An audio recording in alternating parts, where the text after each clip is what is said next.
Mga kapuso, ani ay must-try na usab nga kananan nga among napalgan alang sa mga mahiligon mag-food trip. Dalit ni ini ang mga lamian nga mga Pinoy food. Busa, mga unta, pinaagi ni ining report. Overlooking view, hamugaway, ug adunay lamian nga mga pagkaon. Kini ang bag-ong gikagubtan karon nga lugar sa mga Sugboanon nga nahimutang sa tumoy nga bahin sa Barangay Busay. Sa gawas pa lang, dayag na kaayo ang tema ni ini.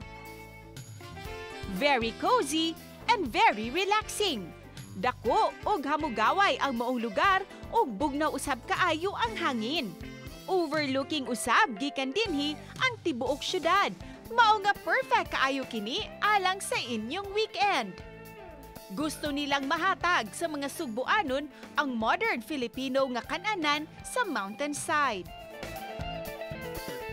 It's really worth it because aside from the great ambience, having that ganing bonding moments with the family, we have a very affordable dishes.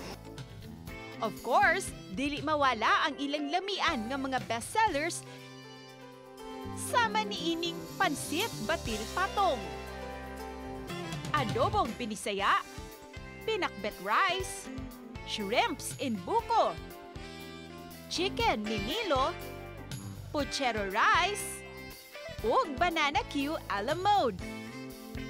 Ang mga presyo ni ini anaa sa 95 pesos hangtod na sa 700 pesos.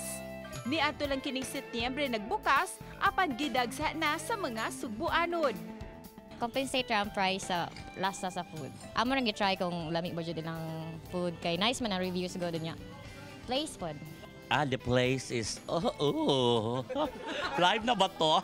Di nindot kay nakahila ko and then the food lami kaayo. Okay, I don't usually eat rice, no? Kay, di ba? I don't usually eat rice. Pero tanawa ang rice. Kay lami jud kaayo siya, ang dinuguan, lusotanghon. The taste ba new siya? Dili siya common. Aduna usab sila'y duha ka mga function rooms ug projector din ilang gipakita ang mga larawan sa Sugbo kaniadto. Ug aduna usab sila'y bonfire. Uban ni Demi Hernani, Cecil Kibod Castro, Balitang Bisdak.